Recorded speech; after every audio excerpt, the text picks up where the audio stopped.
its inception. CGL are also keen advocates of the 10 Steps programme and have taken part in it every single year since 2016. Jo will be presenting on CGL's journey with the WISE 10 Steps. So Jo, can I hand over to you, please? Thank you. If we'd have the first slide, please. I thought I'd give a little bit of background, because when I was asked to give this talk, I thought, oh, the WISE 10 Steps. And the WISE 10 Steps was rather a progression from where we'd started off, before, even pre-WISE. So pre-WISE, the company was set up, it was small, and it had always had a very good gender balance. And that was part of the vision of the CEO, Nick Langdon, who in 2012 was recognised for that through the WISE CEO Charter Champion Award. And so that agenda and ethos was set when the company was very small. So it had the baseline was good. And back in those days, and I'm talking, I joined the company 20 years ago, so 2002. It was then rather a case of sort of daring to be different and having that USP that we had gender balance, when the construction industry was really only just sort of pricking up its ears and opening its eyes to the possibilities that there could be, you know, a gender positive from having more women in the industry. Could I have the next slide, please? So what we did back then was we were involved with the precursor to WISE, which was the UKRC, and we went through the assessment process that the UKRC had set up, which was the Set Fair standard. We were awarded silver for that, and we were the first SME that went through that process. But what it demonstrated to us was the things that needed to be in place to make gender balance work, and gave us that sort of baseline position. So having the commitment and leaders that were committed to delivering and making things happen, and not just saying that it was going to happen, but actually doing it. And in doing it, making sure that everybody came along on that same journey, that it wasn't just women in the organisation, it was also the guys in the organisation as well, that they were comfortable with that scenario, that, you know, they were happy that it was not being seen to be positive discrimination, but that it was just basically good business practice. And as part of that journey, we published our journey and a number of case studies in various UK and overseas documentation. And so it was out there and sharing the message. The next slide, please.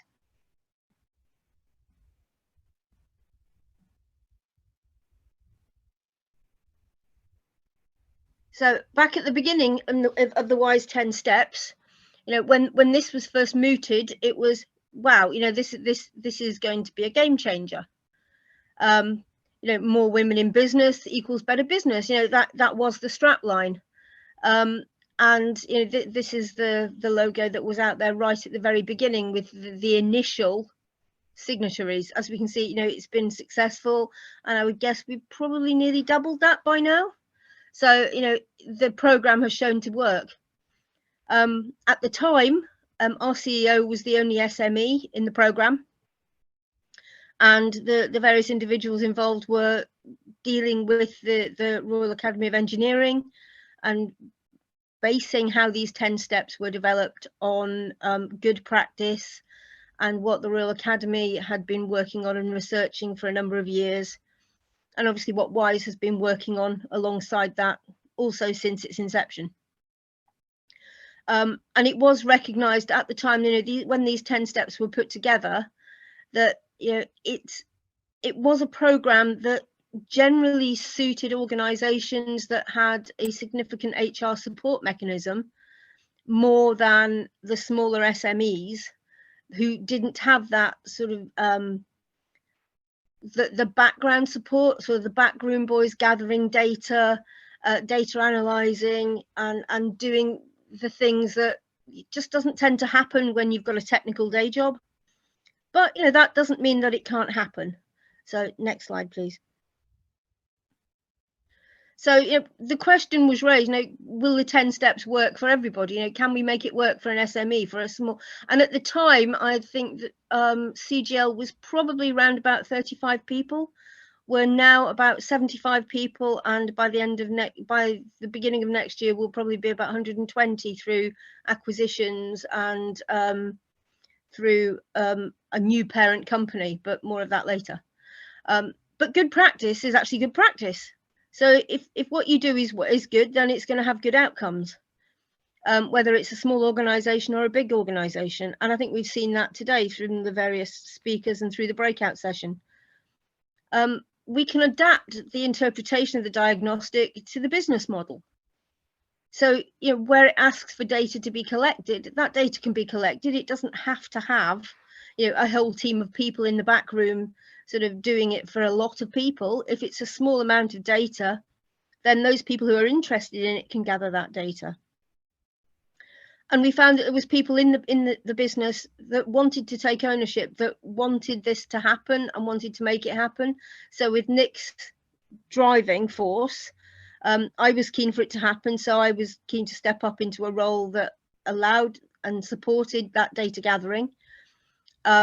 We had an admin team who were also keen to support. So we were able to make it work. And also, in recognizing that there are challenges for a smaller organization, we have been ongoing with WISE to try and develop an SME more friendly version that perhaps takes away some of the daunting thought of, oh my God, how do we do this without having all of this background support? And I think that is probably a way forward to try and encourage more smaller organizations into taking up the diagnostic and engaging with WISE much more. Next, please.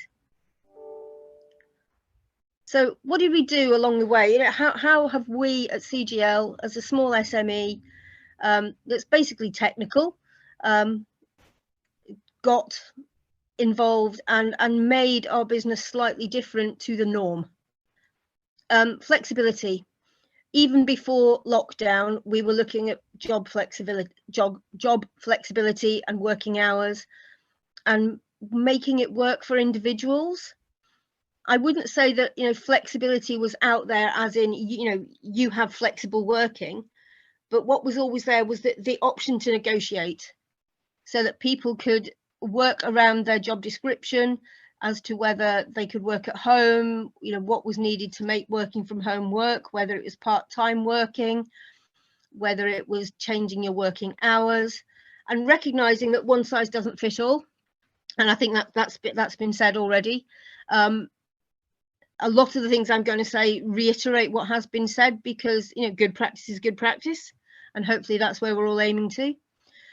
We looked at maternity benefits and return of support, because when a small company loses a key player due to maternity leave, you know, we want them back. We want to make it possible for them to come back and find out what the barriers are so that we can try and address those barriers and make it happen. We wanted to make it we did make it very clear, and we still do make it very clear, that we don't condone positive discrimination, that everybody is going to be treated equally on merit. Having said that, there is an underlying, or overlying, depending which way you look at it, driver to maintain that gender balance, because it is the ethos of the workplace. It wouldn't be the same place if, you know, through recruitment or losing staff, we ended up with a balance that was significantly different to what's always existed. And that's not always easy.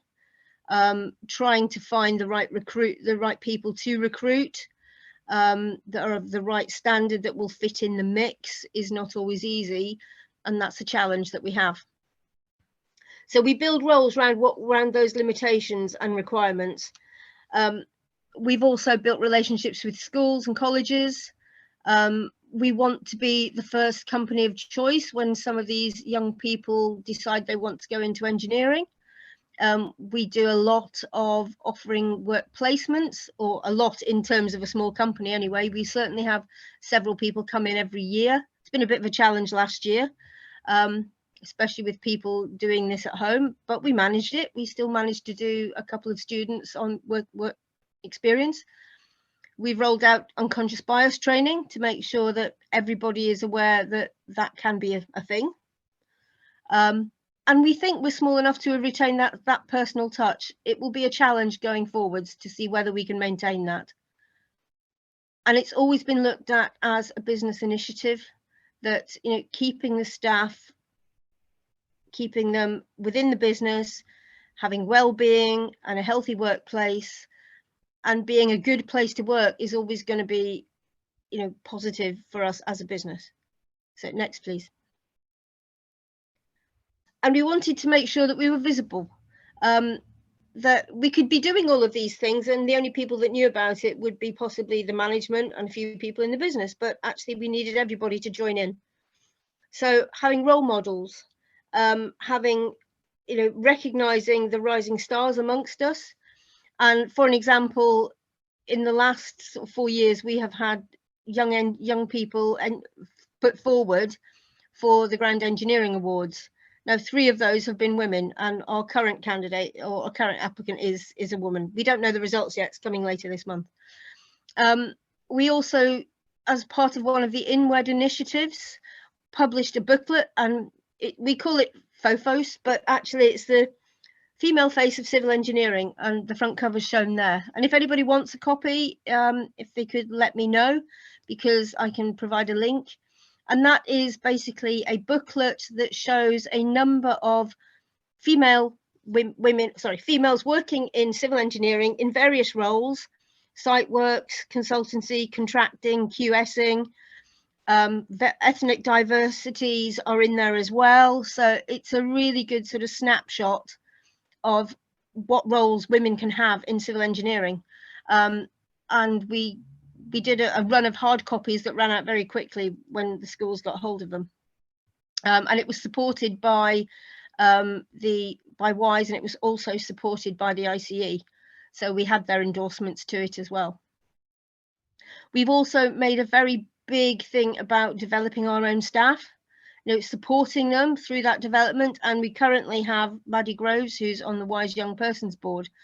And that was seen not only as meeting her requirements and her enthusiasm for diversity and gender balance, but also helping her on the stepping stone towards her chartership.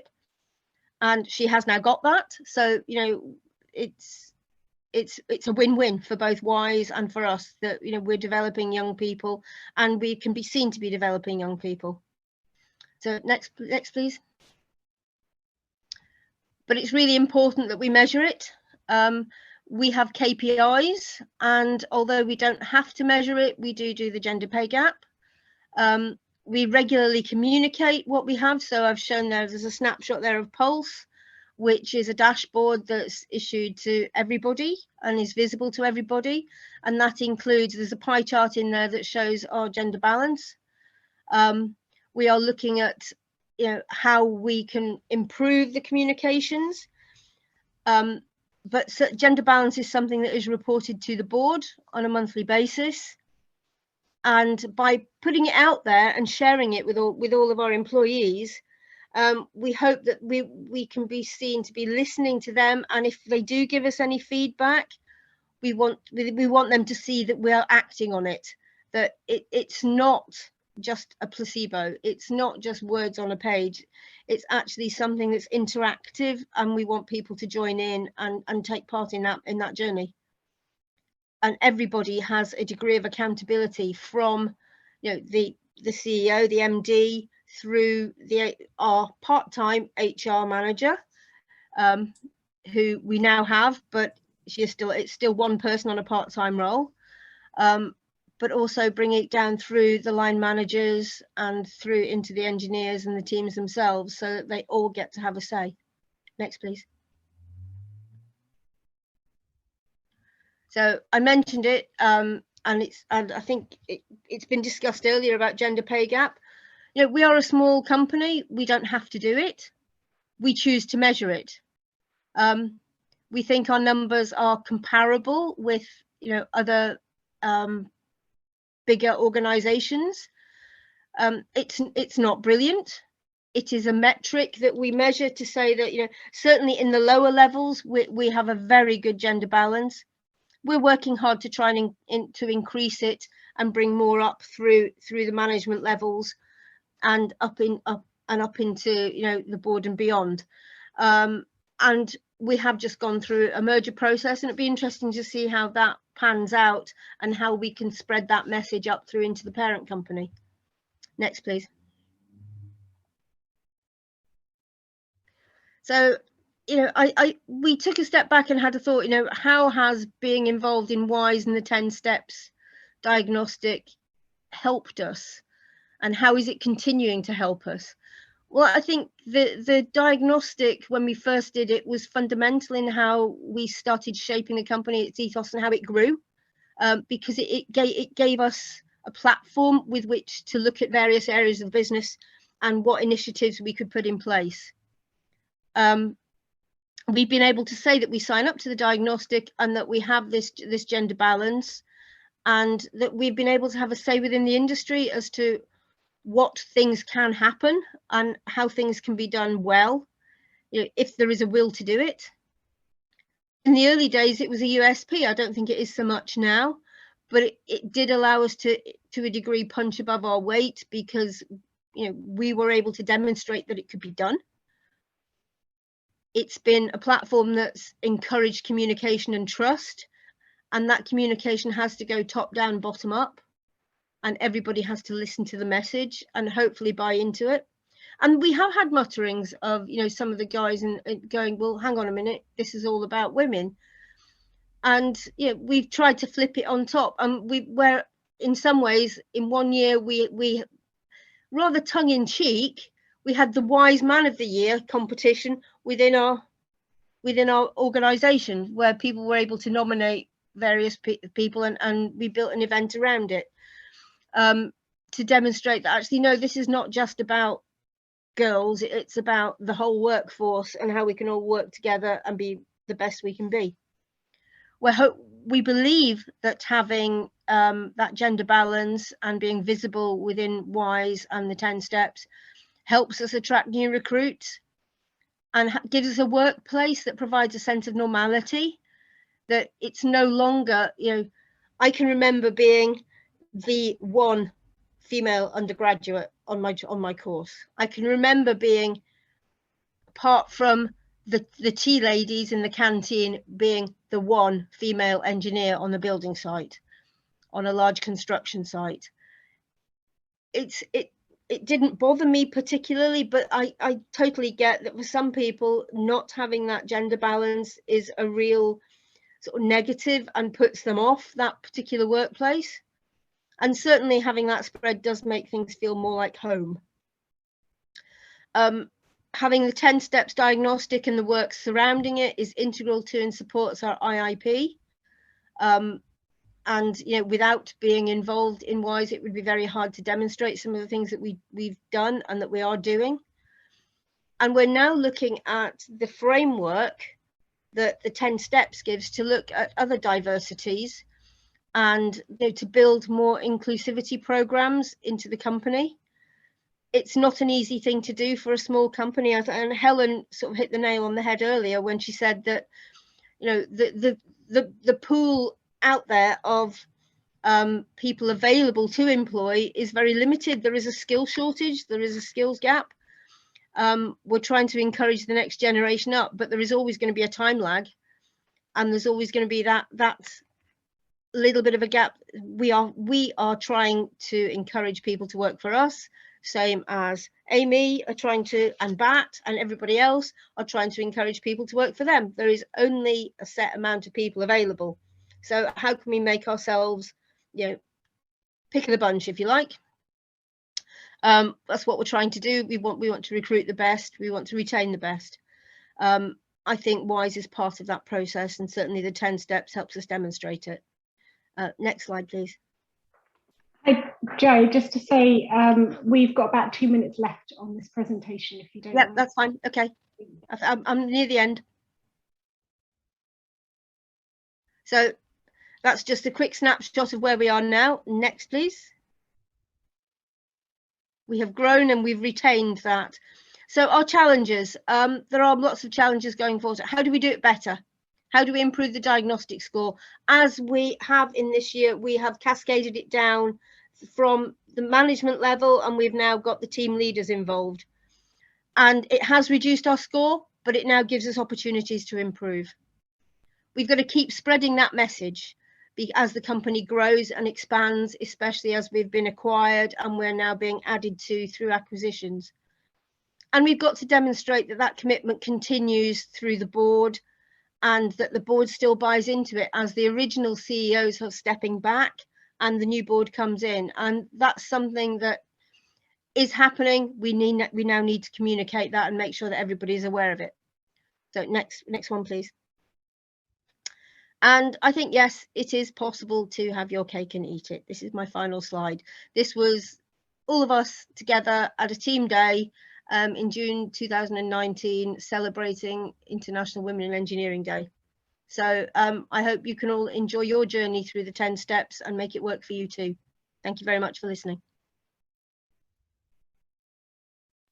Brilliant, thank you so much, Jo. That's really good. I love that photo at the end. I'm going to have to ask for a copy of that. It's great. Okay, so if they've got any questions for Jo, please do let me know. I've had one come in, and that question is, what key piece of advice would you give other SMEs looking to embark on their EDI transformation? Yeah, it's a good one. I would say probably look at what they're doing now, because they're probably not doing anything.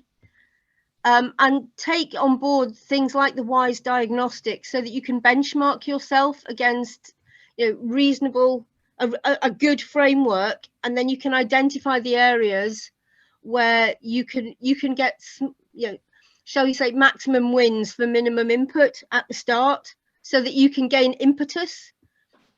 If you can get the ball rolling and get people on board and they can see things happening, then you're going to get buy-in, and then you can start to take on some of the challenges, but keep the challenges within reason and doable, so that you can always report on a positive, rather than take on too big a chunk all at once and discover that's not really achievable, and it just becomes demoralizing when you're not achieving things. If you can do it in small bite-sized chunks, take on small challenges and win all the way, then all these little steps will take you an awful lot further than trying to say we will achieve 50-50 gender balance by 2030. Well, why not say by the end of this quarter we'll have one more woman on the team, or 2 more women, and make things achievable, and then you can publicize that you are achieving your goals.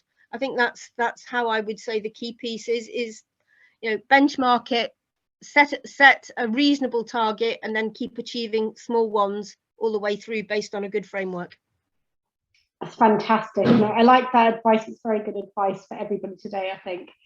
Okay, I'm afraid we don't have any more time for questions for Jo, but if you have got questions, please do put them into the chat and she may be able to answer them as we go through the rest.